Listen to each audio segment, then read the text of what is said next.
नमस्कार, मैं हूं आपके साथ अनुष्का और आप देख रहे हैं लल्लू लाल न्यूज। मंगलवार सुबह तिब्बत और नेपाल की सीमा पर भूकंप के तेज झटकों से धरती कांप उठी। इस भूकंप की तीव्रता रिक्टर स्केल पर 7.1 मापी गई। इस भूकंप का प्रभाव इतना अधिक था कि इससे झटके भारत के कई राज्यों जैसे बिहार, उत्तर प्रदेश, दिल्ली एनसीआर और पश्चिम बंगाल तक महसूस किए गए। वहीं चीन के प्रशासन वाले तिब्बत क्षेत्र में इस भूकंप से भारी तबाही की खबरें सामने आ रही हैं। चीन की सरकारी समाचार एजेंसी शिन्हुआ के मुताबिक तिब्बत क्षेत्र में अब तक कम से कम 32 लोगों की मौत हो चुकी है। यह आंकड़ा और बढ़ने की संभावना जताई जा रही। स्थानीय मीडिया रिपोर्ट्स के अनुसार कुछ गांव में मकान पूरी तरह ढह गए। इस भूकंप का केंद्र तिब्बत के दूर दराज के पहाड़ी इलाके में हिमालय की सीमा के पास स्थित था। नेपाल की भूकंप निगरानी एजेंसी ने बताया कि सुबह 6:50 पर भूकंप के झटके महसूस किए गए।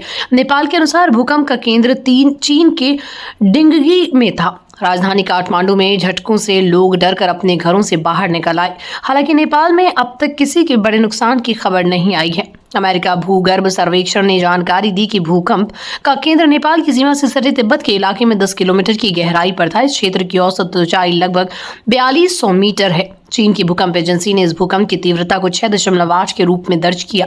भूकंप के झटके भारत के कई हिस्सों में भी महसूस किए गए। बिहार, उत्तर प्रदेश, दिल्ली एनसीआर और पश्चिम बंगाल के कुछ इलाकों में लोगों ने सुबह सुबह झटके महसूस किए और घरों से बाहर निकल आए। हालांकि भारत में किसी बड़े नुकसान की खबर नहीं है। तिब्बत में भूकंप के बाद राहत और बचाव कार्य जारी है। चीन की सरकार और स्थानीय प्रशासन प्रभावित इलाकों में मदद पहुंचाने में जुटे हैं। बचाव दलों को दूर दराज के गांव तक पहुंचने में चुनौतियों का सामना करना पड़ रहा है, क्योंकि ये इलाका बेहद ऊंचाई पर है और दुर्गम है।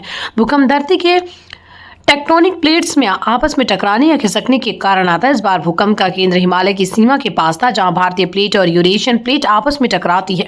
तिब्बत और नेपाल में आए इस भूकंप पर स्थानीय और अंतर्राष्ट्रीय स्तर पर संवेदनाएं जताई जा रही हैं। चीन ने प्रभावित क्षेत्रों में भी सभी जरूरी मदद पहुंचाने की बात कही है। वहीं भारत समेत अन्य देशों में भी स्थिति पर नजर बनाए रखने की बात कही है। भविष्य में ऐसी आपदाओं से बचाव जरूरी है। भूकंप जैसी प्राकृतिक आपदाओं से बचने के लिए पहले से तैयारी और जागरूकता बेहद जरूरी है।